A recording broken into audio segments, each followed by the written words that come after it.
Hey, grade 10. Now we're going to talk about true bearings.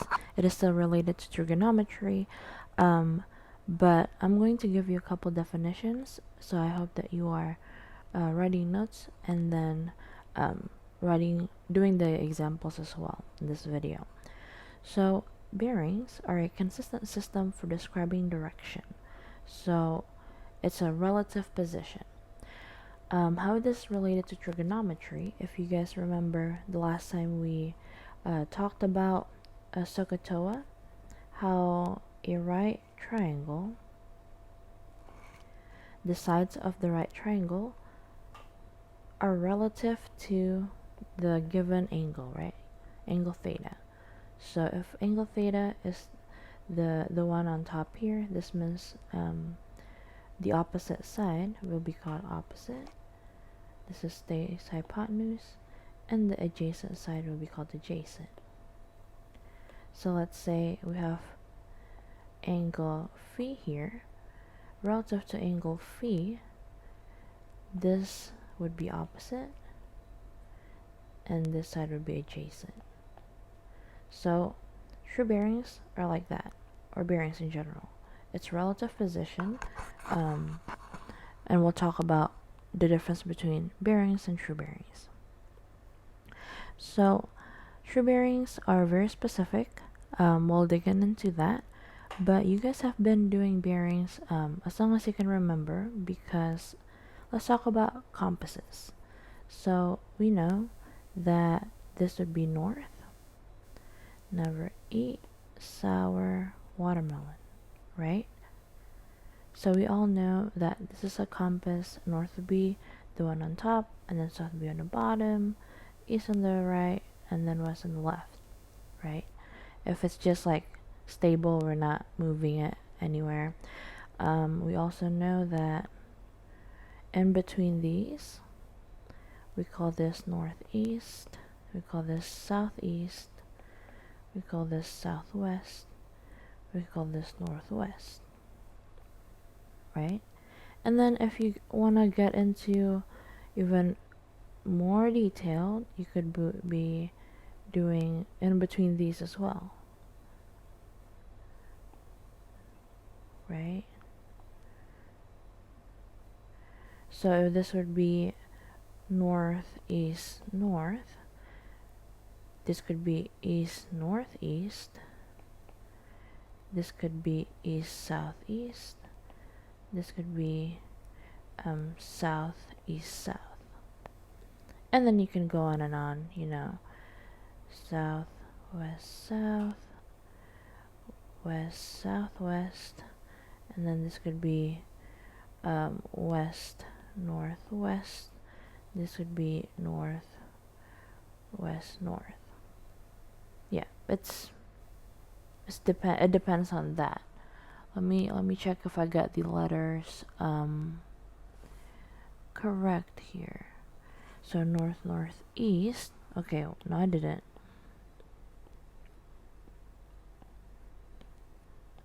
But you know what I'm saying, right? To be more specific, it would be north, northeast, east, northeast. So I was right on that one. East, southeast, south, southeast, and then south, southwest, west, southwest, west, northwest, and north, northwest. Yeah, so this is called compass bearing.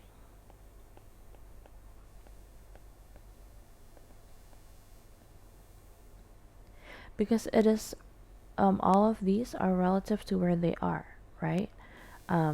This here is in between north and northeast, so it's called north, northeast. This is called northeast because it's on the top. So if we were to divide this on the top, so it'd be north. So everywhere in the top here would be north something. So are you towards the east, so northeast, or are you towards the west, northwest? Same with the south here, right?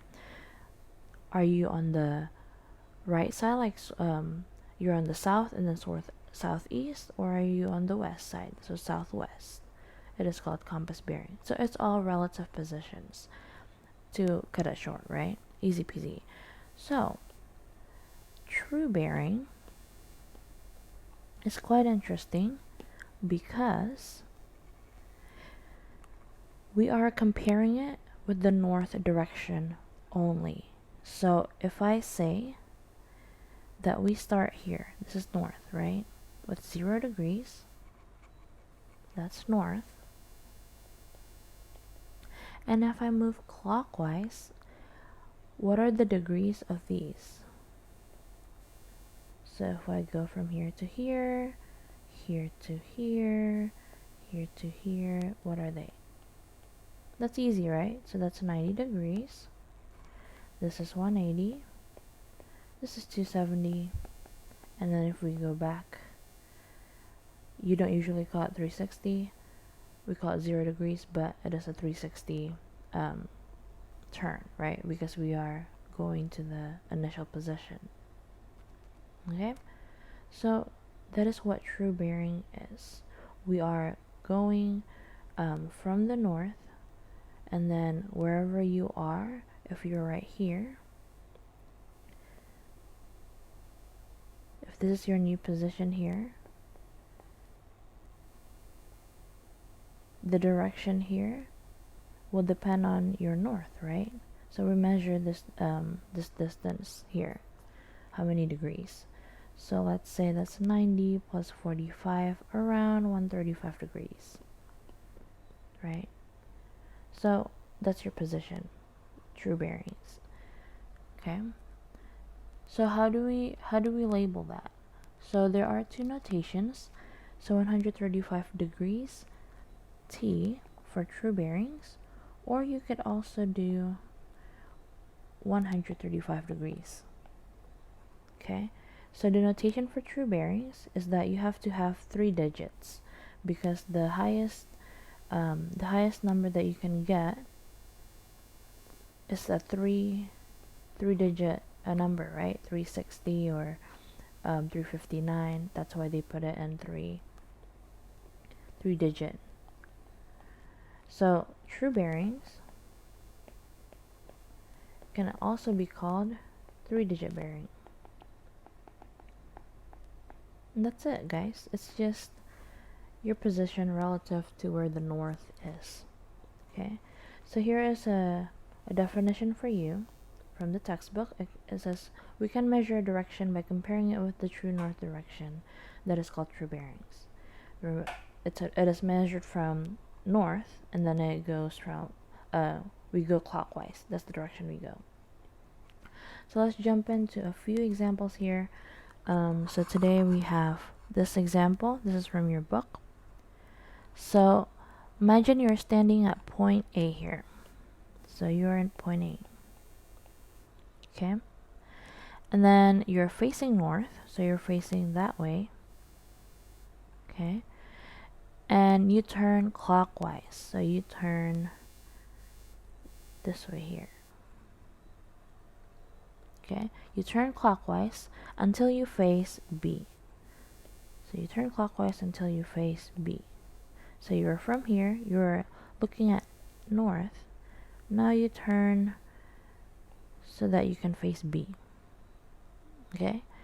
And then if I say the bearing of B, so the bearing of B from A is pretty much saying how much did you turn. So you were looking at north, now you are gazing towards B. How much did you turn clockwise, right? So I turn, they told me that 72 degrees. So you can write it as 0.72 degrees, or you could also put 72 degrees T for true bearing. Easy, right? Okay, so what if they say the bearing of A from B is, so what this orange statement mean is this. So that means, let's say you are standing at B. You are facing, this would be your this is north still, right? North is still that way. So nothing changes. So you're facing north from B. So now you are going to, hold on. Now you're going to turn to A. So we're measuring this now. So you're facing north now and you're gazing to A. And we're trying to find what this here. It says the bearing of A from B is, so they're asking, what is this angle here? The bearing of A from B, so just ignore this, right? So we're just trying to measure this. Okay? So that means we need to use the 72 degrees, right? Because that's the only information that we know. So how do we do that? So because these lines are parallel, you know where I'm going with this, right? So that means this would be your transversal line, this would be your parallel lines. Okay, so if this is 72 degrees, because of the alternate interior angle, this would also be 72 degrees, right? So label that. I'm going to put this would be 72 degrees by alternate interior angle, and because this is a straight line, that's 180. So we just add them up. 180 plus 72 degrees is 252.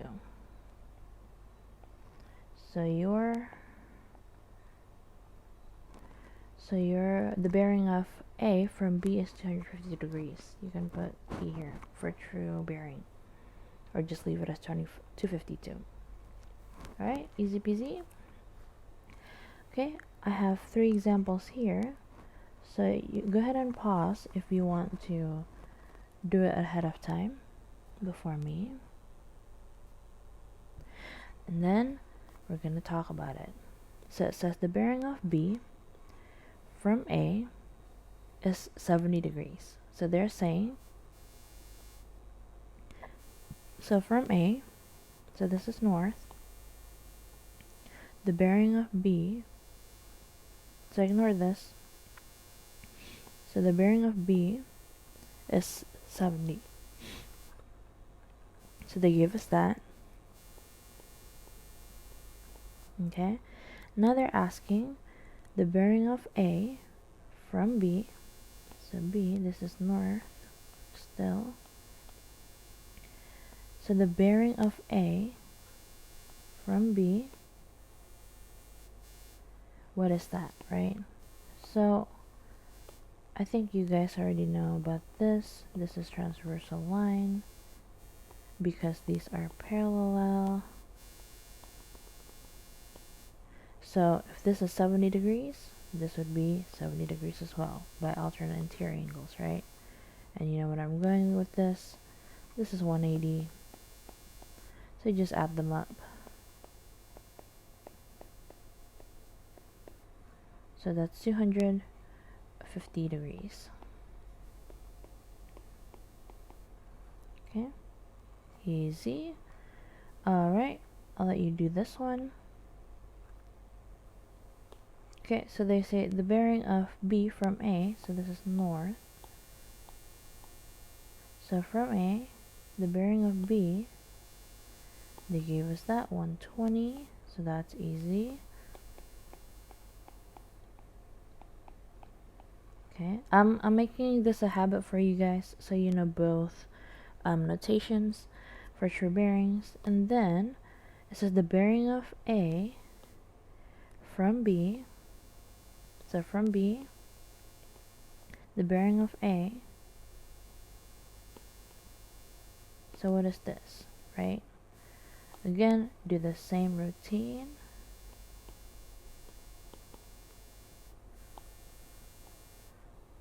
These are parallel. This would be a transversal line. This is 120 degrees, and this would be 180. Just add them up. 180 plus 120 is 300 degrees. Okay, one more thing. So I hope that this should be like easy for you now. The bearing of B from A is 80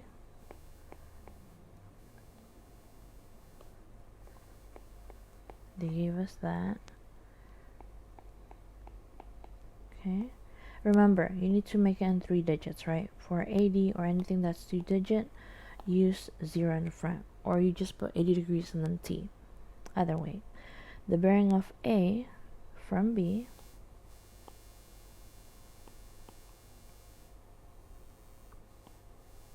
what is that? And now it's easy. Remember to do this all the time, so you remember that because these are parallel. This would be 80 degrees alternate interior. This is 180 because it's straight line. 180 plus 80 is 260. Okay, easy. Alright, I'll see you guys in class. Bye.